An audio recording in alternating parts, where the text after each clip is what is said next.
ഇരുധ്രുവം. രചന ആത്തൂസ് മഹാദേവ്. അവതരണം സാലിം കരുളായി. അസ്വസ്ഥമായ മനസ്സോടെ ഹാളിലിരിക്കുകയാണ് മൂവരും. മാധവും വർഷയും അർജുനിൽ തന്നെ മിഴികൾ ഉറപ്പിച്ചിരിക്കുമ്പോൾ അർജുൻ്റെ ശ്രദ്ധ മുഴുവൻ കയ്യിലിരിക്കുന്ന ഫോണിലെ ന്യൂസിലാണ്. നിമിഷ നേരം കൊണ്ടാണ് സോഷ്യൽ മീഡിയയിൽ സംഭവം വൈറലായത്. യുവതാരങ്ങൾക്കിടയിൽ വളരെ പെട്ടെന്ന് അതും ഒറ്റ മൂവി കൊണ്ട് സിനിമാ ലോകത്ത് സ്വന്തം സ്ഥാനം പിടിച്ചെടുത്ത വ്യക്തിയാണ് അർജുൻ വസിഷ്ഠ. അദ്ദേഹത്തെക്കുറിച്ചുള്ള വാർത്തകളാണ് ഇപ്പോൾ കിട്ടിക്കൊണ്ടിരിക്കുന്നത്. ജനമനസ്സുകളെയൊക്കെ തൻ്റെ അഭിനയ മികവ് കൊണ്ട് കയ്യിലെടുത്ത് യൂത്ത് സ്റ്റാറിൻ്റെ തനിനിറം പുറത്തേക്ക് വരുമ്പോൾ ഞെട്ടി നിൽക്കുവാണ് പ്രേക്ഷകരെല്ലാവരും. ഏതാണ് ആ പെൺകുട്ടിയെന്നോ അവർ തമ്മിലുള്ള ബന്ധം എന്താണെന്നോ ഇതുവരെ പുറത്തു വന്നിട്ടില്ല എങ്കിലും അർജുൻ വസിഷ്ഠയുടെ ഭാവി വധുവാണെന്ന് പോലും നമ്മൾ സംശയിക്കേണ്ടിയിരിക്കുന്നു. അതോ ഇവരുടെ രഹസ്യബന്ധമോ? ന്യൂസിൽ ഒഴുകിക്കൊണ്ടിരിക്കുന്ന ആ വാർത്തയിൽ അവൻ്റെ തീക്ഷ്ണമേറിയ കണ്ണുകൾ പായുമ്പോൾ ചുവന്നു കലങ്ങിയ മിഴികൾ. ന്യൂസിന് താഴെ വരുന്ന ഓരോ കമൻസും അവൻ അത്രമേൽ പ്രകോപിതനാക്കുമ്പോൾ മാധവ് വേഗം ചെന്നവൻ്റെ കയ്യിൽ നിന്നും ഫോൺ വാങ്ങി ഓഫ് ചെയ്തു വെച്ചു. അർജുൻ സർ. ഗാർഡ്സിൽ ഒരാൾ അതിവേഗത്തിൽ അകത്തേക്ക് കയറി വരുമ്പോൾ എല്ലാവരുടെയും ശ്രദ്ധ അയാൾക്ക് നേരം നീണ്ടു. സാറേ, പുറത്തു മുഴുവൻ മീഡിയാസാണ്. സാർ ഇവിടെ ഉണ്ടെന്ന് എങ്ങനെയോ ന്യൂസ് കിട്ടിയിട്ടുണ്ട്. സാറിനെ കാണണമെന്ന് പറഞ്ഞ് ബഹളാണ് പുറത്ത്. അയാളൊരു കിതപ്പോടത് പറയുമ്പോൾ അർജുൻ ഇരുന്നിടത്തും കലിയോടെ ചാടി എഴുന്നേറ്റു. എനിക്കൊരു യൂസ്ലെസ്സിനെയും കാണണ്ട നിഹാൻ. വിത്തിൻ 15 മിനിറ്റ്സ് അതിനുള്ളിൽ ഈ മീഡിയാസൊക്കെ വന്ന വഴി വിട്ടോളണം, ഇല്ലെങ്കിൽ. അത്രയും കടുപ്പിച്ച് പറഞ്ഞുകൊണ്ട് അവൻ വേഗത്തിൽ അകത്തേക്ക് കയറി പായുമ്പോൾ അയാൾ ദയനീയമായി മാധവനെ നോക്കി. താൻ വാ, അവരോട് ഞാൻ കാര്യങ്ങൾ പറയാം. അത് പറഞ്ഞവർ അയാളെയും കൊണ്ട് പുറത്തേക്ക് ഇറങ്ങി. മാധവ് തന്നെ മുൻകൈയെടുത്ത് മീഡിയാസിലേക്ക് പറഞ്ഞയച്ചു. ഉടനെ തന്നെ അർജുൻ ഒരു പ്രസ് മീറ്റിംഗ് വെക്കുന്ന മാധവിൻ്റെ ഉറപ്പിന്മേലാണ് അവർ തിരികെ മടങ്ങിയത് തന്നെ. ഡയറക്ടറുടെ നിർദ്ദേശപ്രകാരം തൽക്കാലത്തേക്ക് ഒരു ബ്രേക്ക് എടുത്തിരിക്കുകയാണ് അർജുന്. അതുകൊണ്ട് തന്നെ പുതിയ സിനിമ പോലും നിർത്തിവെക്കേണ്ടി വന്നു. ഇതിനെല്ലാം പുറമെ തൻ്റെ ഇത്രയും നാളത്തെ കരിയർ ലൈഫിൽ വീണ ബ്ലാക്ക് മാർക്ക് അർജുന് വല്ലാതെ കീഴടക്കുമ്പോൾ അതൊക്കെ അവന് ദേഷ്യമായിട്ടാണ് പരിണമിച്ചത്. ഓക്കെ എങ്കിൽ ഞാൻ അവനോട് പറയാം. ഫോണ് കട്ട് ചെയ്ത് അർജുൻ്റെ റൂമിനകത്തേക്ക് കയറിയ മാധവ് കാണുന്നത് ബെഡിൽ കമിഴ്ന്ന് കിടക്കുന്ന അർജുനെയാണ്. എടാ അജു, അങ്കിൾ വിളിച്ചിരുന്നു. So what? മുഖമുയർത്തി നോക്കാതെ തന്നെ അവൻ്റെ ചോദ്യവും വന്നു. നിന്നോട് എത്രയും പെട്ടെന്ന് തിരികെ എത്തണമെന്ന് പറഞ്ഞിട്ടാ അങ്കിൾ കോള് കട്ട് ചെയ്തത്. ഞാൻ എങ്ങോട്ടുമില്ല. അത് പറഞ്ഞവൻ ബെഡിൽ നിന്ന് എഴുന്നേറ്റിരുന്നു. Arjun, it's serious. എന്തുകൊണ്ടും നീ ഇപ്പോൾ ഇവിടുന്ന് മാറുന്നതാണ് നല്ലത്. ഇല്ലെങ്കിൽ നിനക്ക് മാത്രമല്ല അവൾക്കും അത് ദോഷാണ്. ഓഹോ, അപ്പോൾ നിനക്ക് പ്രാധാന്യം അവളുടെ സേഫ്റ്റിയാണല്ലേ? എന്നെ ഈ ഗതിയിലാക്കിയത് അവൾ ഒറ്റൊരുതിയാണ്. വെറുതെ വിടില്ല ഞാൻ അവളെ. മുഖമാകെ മുറുകിപ്പോയി അത് പറയുമ്പോൾ അവൻ്റെ. അർജുൻ, നീ ആദ്യം പോസിബിളായിട്ട് തിങ്ക് ചെയ്യും. ഇപ്പം നോക്കേണ്ടത് നിന്റെ സേഫ്റ്റിയാണ്. നിന്നെ തിരക്കിയെത്തി അതേ മീഡിയാസ് അവളെയും തിരക്കി വരില്ലെന്ന് എന്താ ഇത്ര ഉറപ്പ്?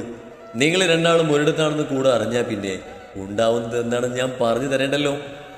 ഒരു നിമിഷം മാധവ് പറഞ്ഞത് ശരിയാണെന്ന് അവനും തോന്നി. ഇത്തിരി നേരത്തെ ആലോചനക്കൊടുവിൽ അർജുൻ പറഞ്ഞു, നീ റെഡിയാക്ക്, നമുക്ക് ഇറങ്ങാം. ഇപ്പോഴോ?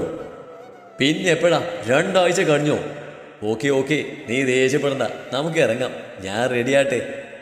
മാധവ് അത് പറഞ്ഞ് പുറത്തേക്ക് ഇറങ്ങുമ്പോൾ അർജുൻ വേഗം റെഡിയാക്കാൻ തുടങ്ങി. ഇനിയിപ്പോൾ എന്താണ് ചെയ്യാം? ഇതിപ്പോൾ ആകാശം പറഞ്ഞാൽ ഞാന് കാര്യം അറിഞ്ഞത്. ഉടനെ തന്നെ കടയടച്ച് ഇങ്ങോട്ട് പുറപ്പെട്ടു. ആളിലെ സോഫയിൽ നിന്ന് സംസാരിക്കുകയാണ് ദാമോദരനും ശ്രീധരനും. കാര്യം പറഞ്ഞ ആകെ തളർന്ന അവസ്ഥയിലാണ് ശ്രീധരനും സിന്ധുവും. സിന്ധു ഇപ്പോഴും കരഞ്ഞുകൊണ്ടിരിക്കുന്നു. താനിങ്ങനൊക്കെ അറിയാതെ സിന്ധു, നമ്മളുടെ മോള് തെറ്റൊന്നും ചെയ്തിട്ടില്ലല്ലോ, പിന്നെ താനെന്തിനങ്ങനെ സങ്കടപ്പെടണേ? എന്നാലും ഏട്ടാ, എല്ലാവരും അറിഞ്ഞില്ലേ ഇത്? ഇനി എൻ്റെ കുഞ്ഞിൻ്റെ ഭാവി എന്താവും ഓർക്കുമ്പോൾ തന്നെ പേടിയാവുന്നു. സാരിത്തലപ്പ് കൊണ്ട് തന്നെ കണ്ണുനീർ അവരൊപ്പുമ്പോൾ ദാമുചേട്ടൻ അവരെ വേദനയോടെ നോക്കി. അങ്കിൾ. പെട്ടെന്ന് സൈഡിൽ നിന്ന് മാധവന്റെ ശബ്ദം കേൾക്കുമ്പോൾ എല്ലാവരുടെയും ശ്രദ്ധ അവിടേക്കായി. അവിടെ നിൽക്കുന്ന മാധവനെ കണ്ട് ശ്രീധരന്റെ മുഖയിരുണ്ടു. എന്താ? എന്തു വേണം? ഒട്ടും മയമില്ലാതെ ആദ്യം കേൾക്കുന്ന അയാളുടെ ശബ്ദം കേട്ട് മാധവൊന്നും ഞെട്ടാതിരുന്നില്ല. പിന്നെ അയാളുടെ അവസ്ഥ അറിയാവുന്നത് കൊണ്ട് തന്നെ സ്വയം മനസ്സിലാക്കിയത്. അങ്കിൾ, ഞങ്ങൾ നാട്ടിലേക്ക് പോവാം. വീടിൻ്റെ കീ തരാൻ വന്നതാണ്. കയ്യിലിരുന്ന കീ ടേബിളിന് പുറത്ത് വെച്ചൊരു വാക്ക് പോലും പറയാൻ നിൽക്കാതെ മാധവ് തിരിഞ്ഞു നടന്നു. ഒടുവിൽ അവരുടെ കാർ ഗേറ്റ് കടന്ന് പോകുന്നത് മുകളിലെ നിലയിൽ നിന്നും ആൾ കാണുന്നുണ്ടായിരുന്നു. എന്തുകൊണ്ടോ അപ്പോഴത്തെ അവളുടെ ഭാവം പ്രവചനാതീതമായിരുന്നു. അന്ന് രാത്രിയോട് അടുപ്പിച്ചതിന് അർജുനും മാധവും വർഷയും അർജുൻ്റെ വീട്ടിലെത്തി. കൂടുതൽ ചോദ്യത്തിനോ ഉത്തരത്തിനോ നിൽക്കാതെ അർജുൻ മുകളിലേക്ക് കയറി പോകുമ്പോൾ മാധവും വർഷയും താഴ്ത്തന്നെ നിന്നു. ഗൗരവം കൂറുന്ന മുഖത്തോടെ റാം സോഫയിൽ കാലുമേൽ കാല് കയറ്റി വെച്ചിരിപ്പുണ്ട്. അയാളുടെ ഭാര്യ രാഗിണി അയാൾക്ക് പിന്നിലായി സ്ഥാനം ഉറപ്പിക്കുമ്പോൾ ദക്ഷയും അവർക്കൊപ്പം നിന്നു. മാധവ് എന്താ അയാളുടെ ഗൗരവം നിറഞ്ഞ വിളിയിൽ മാധവിന്റെ ശ്രദ്ധ അയാൾക്ക് നേരെയായി. ഇനിയും ഇത് നീട്ടിക്കൊണ്ടു പോകുന്നതിൽ അർത്ഥമല്ല. ആഫ്റ്റർ 2 days ഇവർ വിവാഹമാണ്. അതിന് വേണ്ടുന്നതൊക്കെ നീ നാളെ തന്നെ ചെയ്യണം. നിനക്ക് വേണ്ടുന്നത് എന്ത് ഹെൽപ്പിനും രാജേഷാൻ ആരും ഉണ്ടാവും. ഗ്രാൻഡ് ആയിരിക്കണം ഫംഗ്ഷൻ. 1 അല്ല 2 വിവാഹമാണ്. You got it Madhav. അയാളുടെ ആ വാക്കുകൾ മാധവിൽ ഞെരിയ ഞെട്ടിലുണർത്തുമ്പോൾ വർഷയ്ക്ക് ലോകം തന്നെ പിടിച്ചിറക്കിയ സന്തോഷമായിരുന്നു. ബട്ട് അങ്കിൾ അവനോടൊന്ന് ചോദിക്കാതെ? അതിൻ്റെ ആവശ്യം എന്താണ് മാധവ്? അവൻ ഈ വിവാഹത്തിന് സമ്മതിച്ച് കഴിഞ്ഞു. സോ അവൻ ഓക്കെയാണ്. പിന്നെ മാധവ് ഞാൻ പറയുന്നത് എന്താണെന്ന് വെച്ചാൽ ചെയ്യൂ. It's my final decision. ഗൗരവത്തോടെ അത്രയും പറഞ്ഞ അയാൾ എഴുന്നേറ്റ് പോകുമ്പോൾ വർഷം മാധവന്റെ മുന്നിലായി കയറി നിന്നു. നിനക്ക് എന്നോട് എന്തിനാ ഇത്ര വിരോധം എനിക്ക് അറിയില്ല മാധവ്. പക്ഷേ എനിക്കെൻ്റെ അർജുനെ വേണം. ഇതെൻ്റെ അപേക്ഷയാണ്. തടസ്സം നിൽക്കരുത് നീ. നിറകണ്ണുകളോടെ തനിക്ക് മുന്നിൽ നിന്ന് പറയുന്നവൾ അവൻ നോക്കി. പിന്നെ മെല്ലെ മുകളിലേക്ക് കയറി. വെള്ളാരങ്ങുന്ന നാട്ടിൽ ഇതിനോടകം ആ വാർത്ത പരക്കേറിഞ്ഞു. ദാമോദരനും ആകാശം കഴിവിൻ്റെ പരമാവധി എല്ലാവരെയും പറഞ്ഞ് മനസ്സിലാക്കാൻ ശ്രമിച്ചുവെങ്കിലും ആളുകളെല്ലാം എപ്പോഴും ഞെട്ടലിലാണ്. ആ നാട്ടിലെ പഞ്ചായത്ത് പ്രസിഡന്റിന്റെ വീട്ടിൽ തന്നെ ഇങ്ങനെ ഒരു ന്യൂസ് ഉണ്ടാവുമ്പോൾ അടങ്ങിയിരിക്കുമോ ജനങ്ങൾ? ശ്രീധരേട്ടൻ എന്തെങ്കിലും ഒന്ന് പറയും. ഇങ്ങനെ മൗനം പാലിച്ചിരുന്നിട്ട് ഒരു കാര്യമില്ല. ഇതിപ്പോൾ നാട് മുഴുവൻ അറിഞ്ഞു കഴിഞ്ഞു. ഇവിടുത്തെ കുട്ടിക്ക് മാത്രമല്ല, ഞങ്ങൾ മുഴുവൻ പേർക്കുക അതിൻ്റെ നാണക്കേട്. ആ നാട്ടിലെ പാർട്ടി മേലധികാരികളെല്ലാം കൂടെ ഒരു യോഗം വിളിച്ച് ചേർത്തിരിക്കുകയാണ്. അതും ആളുടെ വീട്ടിൽ തന്നെ. ചർച്ചാ വിഷയം അർജുൻ മാളു ബന്ധം. നേരിയും പറഞ്ഞതിൽ കാര്യമുണ്ട് ശ്രീധരേട്ടാ. ഇന്ന് വരെ ഈ വെള്ളാരംകുന്നിൽ ഇങ്ങനെ ഒരു സംഭവം ഉണ്ടായിട്ടില്ല. ന്യൂസിലൊക്കെ വരിക എന്ന് പറഞ്ഞാൽ നിസ്സാരാണോ കാര്യം? എൻ്റെ മഹേഷ്, നിങ്ങളൊന്ന് നിർത്ത്. അവനിത്തിരി സമാധാനം കൊടുക്കല്ല. സ്വന്തം മകളുടെ ജീവിതം എങ്ങോട്ടൊന്നും അറിയാതിരിക്കുന്ന ആ പാവത്തിനെ വീണ്ടും ഓരോന്ന് പറഞ്ഞ് നോവിക്കാതെ. എല്ലാവർക്കും മുന്നിലും മുഖം താഴ്ത്തിരിക്കുന്ന ശ്രീധരന്റെ അടുത്തേക്ക് വന്ന് അയാളുടെ തോളിലൊന്ന് അമർത്തി പിടിച്ചുകൊണ്ട് അവരെല്ലാവരെയും ഒന്ന് രൂക്ഷമായി നോക്കി ദാമോദരൻ പറഞ്ഞു. ഒരു വാതിലിനപ്പുറം എല്ലാം കണ്ടും കേട്ടും സിന്ധുവും മയുവും കണ്ണുനീർ മാർക്കുമ്പോൾ ഏതോ ലോകത്തെന്ന പോലെ മിഴികൾ രണ്ടും അടുത്ത് സോഫയിൽ ചടഞ്ഞു കൂടിയിരിക്കുകയാണ് മകളും. ഞങ്ങളതിന് കാര്യമില്ലെന്ന് അമ്മൂട്ടാ പറഞ്ഞത്. നാട് മുഴുവൻ അറിഞ്ഞ സ്ഥിതിക്ക് ആ കുട്ടിക്കിനി നല്ലൊരു ജീവിതം ഉണ്ടാകുമോ? ആരെങ്കിലും അവളെ വിവാഹം കഴിക്കും? അതോർത്ത് അനീഷ് പേടിക്കണ്ട. ശ്രീധരേട്ടന് സമ്മതമാണെങ്കിൽ അവളെ ഞാൻ വിവാഹം കഴിക്കും. അല്പം പുറകിലായി നിന്ന് മറ്റൊരു ശബ്ദം ഉയരുമ്പോൾ എല്ലാവരുടെയും ശ്രദ്ധ അവിടേക്കാണ്. മുണ്ടും മടക്കി കുത്തി ഉമ്മറപ്പടിയിൽ നിൽക്കുന്ന ആകാശിനെ കണ്ട് അനീഷിന്റെയും മഹേഷിന്റെയും നിതിന്റെയും മുഖമിരുന്നു. എന്നാൽ ആകാശ് പറഞ്ഞത് കേട്ടതിന് ഞെട്ടില്ലായിരുന്നു ശ്രീധരൻ. സിന്ധുവും മയുവും ഞെട്ടിലോടെ പരസ്പരം നോക്കി. ശേഷം മാളുവിനെയും. അവളിപ്പോഴും മിഴികൾ അടച്ചിരിപ്പാണ്. നിങ്ങൾ ഇതിന്ന് രക്ഷിക്കാനോ അവളോട് തോന്നിയ സഹതാപം കൊണ്ടോ അല്ല ഞാൻ ഇങ്ങനൊന്ന് പറഞ്ഞത്. എനിക്ക് മാളുവിനെ ഇഷ്ടമായിട്ട് തന്നെയാണ്. ഞാനത് അച്ഛനോട് പറഞ്ഞിട്ടുണ്ട്. ശ്രീധരന്റെ മുന്നിൽ വന്നു നിന്ന് അവനത് പറയുമ്പോൾ അയാൾ വിശ്വാസം വരാത്തതുപോലെ ദാമോദരൻ നോക്കി. അവൻ പറഞ്ഞത് സത്യാനടോ. താനെന്തായാലും ആലോചിക്ക്. എടിപിടി എന്നൊരു ഉത്തരം വേണ്ട. പിന്നെ അവരോടും കൂടെ ഒന്ന് ആലോചിച്ചിട്ട് പറഞ്ഞാൽ മതിയേ. ഇനി എന്ത് കാണാൻ നിൽക്കുക? എല്ലാവരും പോയിക്കൂടെ? ഒരു തീരുമാനം എടുത്തിട്ട് എന്താന്ന് വെച്ചാൽ അറിയിക്കും. പോരെ? ഇപ്പം എല്ലാവരും പോയാട്ടെ. എല്ലാവരെയും നോക്കി അല്പം കടുപ്പിച്ചാണ് അയാളത് പറഞ്ഞത്. അത് കേട്ട് എല്ലാവരും ഓരോ വഴിക്ക് പിരിഞ്ഞു. ഞങ്ങൾ ഇറങ്ങുവാടും, താൻ ആലോചിച്ചിട്ട് അറിയിക്ക്. അത്രയും പറഞ്ഞ് ദാമോദരൻ അവിടുന്ന് ഇറങ്ങുമ്പോൾ ആകാശം ഒരു നോട്ടം ഉള്ളിലേക്ക് നോക്കി. ശേഷം മെല്ലെ പുറത്തേക്ക് ഇറങ്ങി നടന്നു. ഗോൾഡൻ പാലസ് ഒരു വിവാഹത്തിനായി ഒരുങ്ങിക്കഴിഞ്ഞു. ഗംഭീര പാർട്ടിയൊക്കെയാണ് അവിടെ അറേഞ്ച് ചെയ്തിരിക്കുന്നത്. വളരെ അടുത്ത ബന്ധുക്കളെ മാത്രമേ ക്ഷണിച്ചിട്ടുള്ളൂ എങ്കിലും ബിസിനസ് ഫീൽഡിൽ നിന്നും ഒരുപാട് പേര് വന്നിട്ടുണ്ട്. നാളെയാണ് വിവാഹം. അതിൻ്റെ മുന്നേടിയായി ഇന്ന് ഈവനിങ് ഗ്രാൻഡ് ബാച്ചുലർ പാർട്ടി ഉണ്ട്. അർജുൻ്റെ college friends, film industry friends, വാർഷയുടെ friends, Aarav and Raksha friends, അങ്ങനെ ഒരുപാട് പേര് പങ്കെടുക്കുന്നുണ്ട്. അതിൻ്റെ ഫുൾ മേൽനോട്ടം മാധവാണ്. ഇതിനോടകം അവരെല്ലാം ഒരുക്കി കഴിഞ്ഞു. അർജുൻ ഇപ്പോഴും റൂമിൽ തന്നെ. ഇന്നലെ വന്നതിൽ പിന്നെ അവൻ റൂമിൽ നിന്ന് പുറത്തേക്ക് ഇറങ്ങിയിട്ടില്ല. അവനെ കാണാത്തത് കൊണ്ട് അവിടെ മാധവ് തിരികെ അവൻ്റെ റൂമിലേക്ക് വരുമ്പോൾ കാണുന്നത് ബെഡിൽ കിടപ്പുണ്ടാള്. കണ്ണുകൾക്ക് മറയായി കൈകൾ കൊണ്ട് തടസ്സം തീർത്തിട്ടുണ്ട്. മാധവൻ നിശ്വസിച്ചുകൊണ്ട് അവൻ്റെ അടുത്തേക്ക് നടന്നു. അർജുൻ. മാധവിൻ്റെ ആ വിളിയിൽ അർജുൻ കണ്ണുകൾ തുറന്ന് അവനെ നോക്കുമ്പോൾ ചുവന്ന് കലങ്ങിയ അർജുൻ്റെ ആ കണ്ണുകൾ കണ്ട് അവനൊന്നും ഞെട്ടി. എന്താടാ ഇത്? അർജുൻ, നീ ആദ്യം എഴുന്നേൽക്ക് പ്ലീസ്. ഈ അവസാന നിമിഷം ഇങ്ങനെ ചടഞ്ഞു കൂടി ഇരുന്നാൽ എങ്ങനെയാടാ? ആളുകളൊക്കെ വന്നു തുടങ്ങി താഴെ. എല്ലാവരും തിരക്കുന്നു നിന്നെ. അത് കേട്ട് അർജുൻ ഒരു പുച്ഛത്തോടെ എഴുന്നേറ്റിരുന്നു. എന്നെയോ? എന്തിന്? ഓ ഷീറ്റ്, അത് ഞാൻ അങ്ങ് മറന്നു. ഇന്ന് അർജുൻ വസിഷ്ഠയുടെ ലാസ്റ്റ് ഡേ ആണല്ലേ. അപ്പൊ പിന്നെ സെലിബ്രേറ്റ് ചെയ്യണം. ഷുവർ.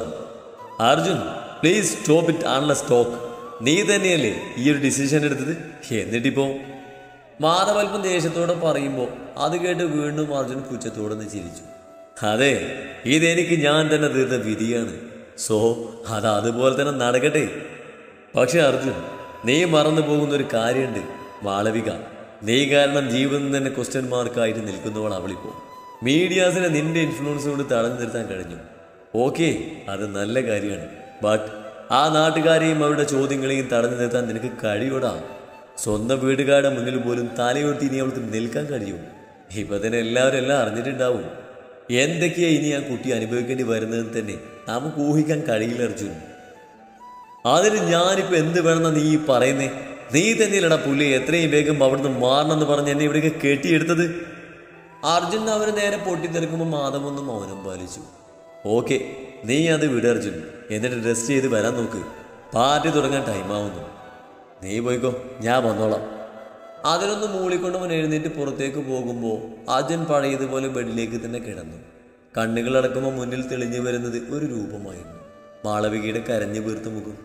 അസ്വസ്ഥതയോടെ തൻ്റെ കണ്ണുകൾ അമർത്തിയടിച്ച് കിടന്നവൻ. ഈവനിങ് ആയതോടെ പാർട്ടി ആരംഭിച്ചു. ഗസ്റ്റുകളൊക്കെ ഇതിനോടൊപ്പം വന്നു തുടങ്ങി. അർജുൻ ആൻഡ് വർഷം ഒരേ ഡ്രസ് കോഡായിരുന്നെങ്കിൽ ആരവും ദക്ഷയും അതുപോലെ സെയിം കളർ ഡ്രസ്സായിരുന്നു. റെഡ് കളർ ഡ്രസ്സിൽ അർജുനും വർഷയും തിളങ്ങുമ്പോൾ ബാക്കി രണ്ടാളും പിങ്ക് കളറിലായിരുന്നു. വർഷ അർജുൻ്റെ കയ്യിൽ ചുറ്റിപ്പിടിച്ചാണ് നടപ്പ്. അതൊരു വല്ലാത്ത അസ്വസ്ഥത അവനിൽ നിറക്കുന്നുണ്ടെങ്കിലും പുറമെ കാണിക്കാൻ നിന്നില്ല. അതവളിൽ വല്ലാത്തൊരു ആനന്ദം തോന്നിപ്പിക്കാതെ ഇരുന്നില്ല. ഇടയ്ക്കെപ്പോഴും അവളുടെ കൈവിട്ട് അവൻ തിരിഞ്ഞു നടക്കുമ്പോൾ വർഷ അവൻ്റെ പിന്നാലെ പോയി. അർജു, പുറകിൽ നിന്നുള്ള അവളുടെ വിളിയിൽ അർജുനൊന്ന് നിന്നു. അപ്പോഴേക്ക് വർഷ വേഗത്തിൽ അവൻ്റെ അടുത്തേക്ക് വന്നു. എങ്ങോട്ട് പോവാ നീ? അല്ല അർജുൻ, നിനക്കെന്തൊരു സന്തോഷമില്ലാത്തത്? നാളെ നമ്മുടെ ദിവസമല്ലേ അർജുൻ? ഞാൻ ഏറെ കാത്തിരുന്ന ആ ദിവസം. നിറഞ്ഞ ചിരിയോടെ അവൻ്റെ നെഞ്ചിൽ കൈവച്ച് അവൾ പറയുമ്പോൾ അർജുൻ വെറുതെ അവളൊന്ന് നോക്കി. ഈ രാത്രി നമുക്ക് ആഘോഷിക്കാം അർജുൻ. നാളെ മുതൽ നമ്മൾ ഹസ്ബൻഡ് ആൻഡ് വൈഫാണ്. സോ ഈ കാമുകൻ ബന്ധത്തിന് ഇന്നത്തോടെ വിടാം. നമുക്കൊന്ന് സെലിബ്രേറ്റ് ചെയ്യണ്ടേ? Varsha, please try to understand me. നീ പറയുന്നതും ഞാനുമായി ഒരു ബന്ധവുമില്ല. I'm not your boyfriend. വല്ലാത്തൊരു ഈർഷ്യം നിറഞ്ഞിരുന്നു അവൻ്റെ ആ വാക്കുകൾക്ക്. ഓക്കെ അർജുൻ, സമ്മതിക്കുന്നു. ബട്ട് നാളെ മുതൽ നീ എൻ്റെ ഹസ്ബൻഡാണ്. അത് നിശ്ചയിക്കാൻ കഴിയുമോ നിനക്ക്? അതിന് മൗനമായെന്ന് അർജുൻ്റെ മറുപടി. നാളെ മുതൽ നമ്മൾ രണ്ടല്ല അർജുൻ, ഒന്നാണ്. എൻ്റെ ഈ മനസ്സിനും ശരീരത്തിനും നീ മാത്രമാണ് അവകാശി. നിനക്ക് ഞാനും.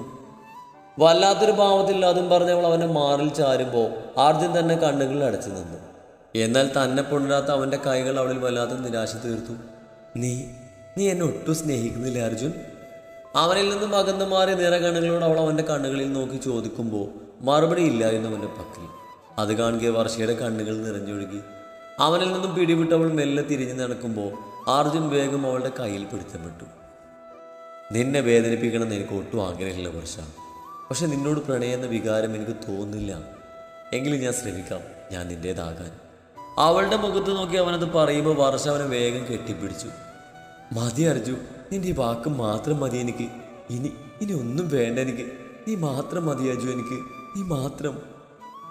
നീ എൻ്റെ നോവിൻ്റെ ഇടനാഴിയിൽ ഇതളാടുന്ന ചിരിനാളമോ. ബോക്സിലൂടെ ഉച്ചത്തിൽ ഉയർന്നു കേട്ട ആ ഗാനം കേട്ട് വർഷ വേഗം അവനിൽ നിന്ന് അകന്നു മാറി. Arjun come fast. അവൾ വേഗം അവൻ്റെ കയ്യും പിടിച്ച് പുറത്തേക്ക് ഓടി. വീടിന് മുന്നിൽ ഒരുക്കിയിരിക്കുന്ന ഗ്രൗണ്ടിലാണ് ബോക്സ് സെറ്റ് ചെയ്തിരിക്കുന്നത്. അതിനരികിലായി ഒരുപാട് കപ്പിൾസ് പാട്ടിനൊത്ത് പ്രണയച്ചുവടുകൾ വെക്കുന്നുണ്ട്. Arjun please dance with me.